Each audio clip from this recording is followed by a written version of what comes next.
Welcome to Ajuera. Hi everyone, welcome to my channel Ajuera. आज हम NCERT series में class 6 से science subject का चैप्टर 2 स्टार्ट करने जा रहे हैं। चैप्टर का टाइटल है सॉर्टिंग मटेरियल्स इनटू ग्रुप्स। इस चैप्टर में हम जानेंगे कि किस तरह से हमारे आसपास की चीज़ों में अलग अलग तरह की वैरायटी होती है और हम किस तरह से उन चीज़ों के को उनके साइज, शेप और कलर के अकॉर्डिंग पहचान सकते हैं, उन्हें क्लासीफाई कर सकते हैं, कैटेगराइज कर सकते हैं। और हम ये भी जानेंगे कि किस तरह से ये सभी चीज़ें अलग अलग प्रकार के मटेरियल से बनी होती हैं। तो चलिए स्टार्ट करते हैं। तो पहला इसमें टॉपिक है object around us. Object around us का मतलब है कि आप हमारे आसपास किस किस तरह की अलग अलग टाइप की चीज़ें होती हैं। चेयर होती हैं, टेबल होती हैं, जब हम अपने सराउंडिंग्स अपने स्कूल में देखेंगे, घर पर देखेंगे या मार्केट में देखेंगे, तो कुछ चीज़ें ज़्यादा बड़ी होती हैं, कुछ ज़्यादा छोटी होती हैं, सबका कलर अलग अलग होता है। तो इसमें आप ये देख सकते हैं कितनी तरह की चीज़ें अपने आसपास हम देखते हैं। और ये चीज़ें भी अलग अलग टाइप के मटेरियल से बनी होती हैं। कुछ बहुत सॉफ्ट होती हैं, कुछ बहुत हार्ड होती हैं। तो इनको इनकी इस प्रॉपर्टी के अकॉर्डिंग हम कैसे उनको डिवाइड कर सकते हैं। तो फर्स्ट प्रॉपर्टी है शेप। शेप में आप देखेंगे कुछ सर्कल होती है, यानी गोल होती है, कुछ ट्रायंगल होती है, कुछ आप देखेंगे स्क्वायर शेप में होती है, कुछ रेक्टेंगल शेप में होती है। फिर आप जब साइज की बात करेंगे, कुछ ज़्यादा बड़ी हो सकती हैं, कुछ बहुत छोटी हो सकती हैं, कुछ मीडियम हो सकती हैं। फिर अब कलर की बात करेंगे, कुछ रेड हो सकता है, ब्लू हो सकता है, ग्रीन हो सकता है, ऑरेंजेस हो सकते हैं और thousands of colour different different types के हो सकते हैं। और ट्रांसपेरेंसी, कुछ चीज़ें ऐसी होती हैं जो ट्रांसपेरेंट होती है, जैसे ग्लास, उसके आर पार आप देख सकते हैं। लेकिन कुछ चीज़ें होती हैं जैसे प्लास्टिक, हार्ड प्लास्टिक होता है, उसके आर पार हम नहीं देख सकते। और कुछ होती हैं जैसे ट्रेसिंग पेपर, जिसके आर पार हमें क्लियर नहीं दिखाई देता, हल्का हल्का दिखाई देता है। तो प्रॉपर्टीज ऑफ मटेरियल, तो इन सब चीज़ों के बेस पे हम मटेरियल्स की प्रॉपर्टीज क्या क्या हो सकती हैं, तो इसमें हम पहले पहले कुछ क्वेश्चन रेज करेंगे। तो पहला question, can we use wooden as a cooking vessels? क्या हम लकड़ी को खाना पकाने के लिए यूज कर सकते हैं? तो हम लकड़ी को अगर यूज करेंगे तो वो जल जाएगी, तो इसलिए हम इसको नहीं यूज कर सकते। तो इसलिए हम आग के ऊपर उसी तरह के मटेरियल रख सकते हैं जिस पर आग का इफेक्ट ना पड़े, तो ये तो जल जाएगा। तो इसलिए हम इसको वुडन को इसके लिए यूज नहीं कर सकते, तो इसके अंदर वो प्रॉपर्टी नहीं है। तो वैसे can we make garments with metals? क्या हम लोहे के या किसी मेटल के, तांबे के हम कपड़े बना सकते हैं? नहीं, क्योंकि हम अगर ऐसे कपड़े बनाएंगे उनका वजन भी ज़्यादा हो जाएगा और इजीली हम उनको कैरी नहीं कर सकते।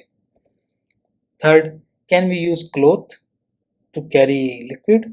क्या हम जैसे हम जब किसी लिक्विड को, पानी को या किसी भी जूस को हम कैरी करते हैं, तो उसके लिए हमें बॉटल या कुछ ऐसा चीज़ चाहिए होती है जिसके आर पार से वो लिक्विड ना जा सके। अगर हम कपड़े में लिक्विड को स्टोर करने की कोशिश करेंगे, कैरी करने की कोशिश करेंगे, तो ये आर पार हो जाएगा, बाहर निकल जाएगा।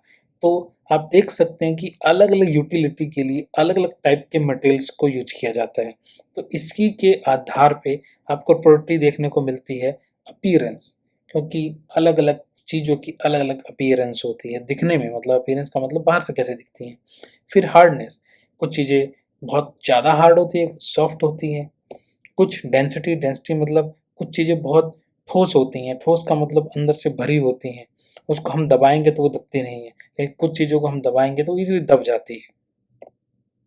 ट्रांसपेरेंसी, ट्रांसपेरेंसी का मतलब कुछ चीज़ों में से आर पार साफ नजर आना और कुछ चीज़ों में नहीं नजर आना।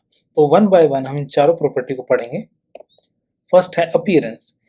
अपीयरेंस में आप देखेंगे जैसे क्रोमियम, गोल्ड, लेड, ये सब एक एलिमेंट है, मतलब मेटल है।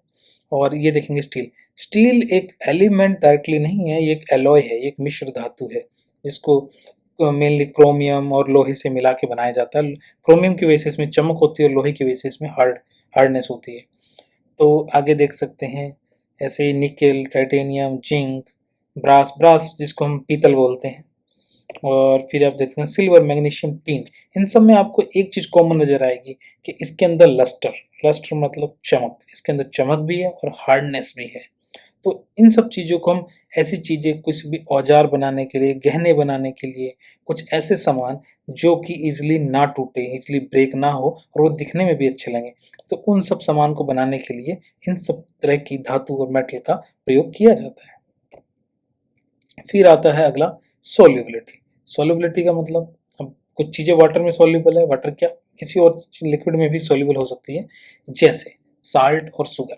नमक को आप पानी में घोलेंगे तो ईजिली घुल जाएगा, शुगर को घोलेंगे ईजिली घुल जाएगा। अब ये घुलता क्यों है वो एक अलग केमिस्ट्री है, उस पे अभी हम इस चैप्टर के अंदर नहीं जाएंगे, वो स्कोप से बाहर है। लेकिन जब हम केमिस्ट्री पढ़ेंगे तो हम जानेंगे कि साल्ट पानी में कैसे घुल जाता है। फिर कुछ चीज़ें इनसॉल्युबल है वाटर में, जैसे सैंड।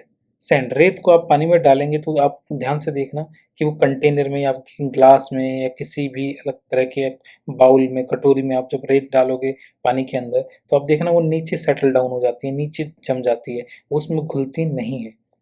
और वैसे ही चाक पाउडर जब भी चॉक का पाउडर बना के अभी कभी घोलने के लिए ट्राई करना तो वो भी उसमें सही से नहीं घुलता। फिर आती है डेंसिटी की बात।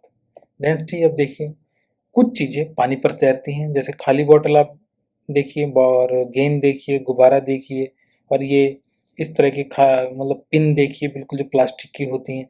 तो इसी तरह की चीज़ें आप देखेंगे क्योंकि इनका घनत्व बहुत ही कम है, जिसकी वजह से पानी में नहीं डूब पाती।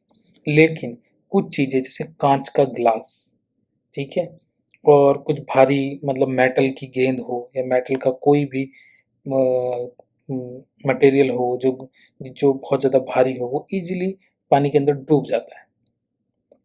फिर आता है टेक्सचर। टेक्सचर का मतलब क्या है, जब आप किसी चीज़ को बाहर से देखते हैं तो देख करके आपको आइडिया लग जाता है कि किस चीज़ से बनी होगी। जैसे अब इसको देख करके आपको लगता है कि ये थोड़ा सीमेंट या रेत इन सब चीज़ों से बनाया गया है, लेकिन इसको देख के आपको पता लगता है ये बहुत स्मूथ है, लकड़ी से बनाया गया है। तो कुछ चीज़ें बहुत ही मतलब रफ होती हैं, जिसके अंदर आप हाथ लगाओगे तो ईज़िली आपको महसूस हो जाएगा कि ये प्लेन नहीं है। और कुछ चीज़ें बहुत ही स्मूथ होती है, इसमें जैसे ये लकड़ी की सरफेस आप देख सकते हैं, इसके अलावा कुछ प्लास्टिक्स और काँच भी आते हैं। नेक्स्ट हम देखेंगे ट्रांसपेरेंसी के बारे में हम पढ़ेंगे।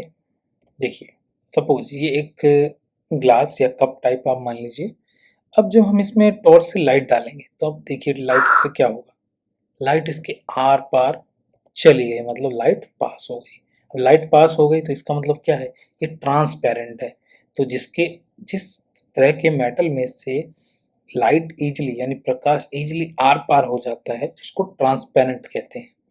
अब कुछ क्या होते हैं, कुछ के अंदर से हम लाइट डालेंगे तो होगा क्या, पार तो होगा लेकिन क्लियरली सारी लाइट पार नहीं होती, थोड़ी सी पार होती है और थोड़ी सी रह जाती है। तो यानी सम लाइट पास्ड, सम रिमेन बिहाइंड। तो इसका मतलब तो ये ट्रांसलूसेंट है। फिर अब एक थर्ड ऑप्शन देखेंगे तो उसमें आप देखेंगे कि लाइट जब हम टॉर्च की लाइट उस पर डालते हैं तो ये बिल्कुल भी उसमें पास नहीं होती। तो इस तरह के मटेरियल को हम बोलते हैं ऑपेक।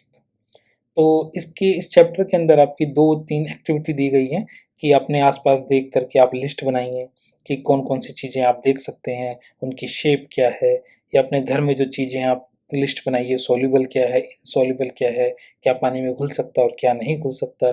फिर लिस्ट बनाइए क्या चीज़ ट्रांसपेरेंट है, क्या ट्रांसलूसेंट है। तो वो बहुत ही ईज़ी एक्सरसाइज़ है, आप कर सकते हैं ईज़िली अपने आप ही। तो इसी के साथ आपका ये चैप्टर खत्म होता है और बहुत ही छोटा चैप्टर था ये। तो इसके अंदर आपको कुछ भी अगर समझ नहीं आया तो आप कमेंट में अपना क्वेश्चन डाल सकते हैं।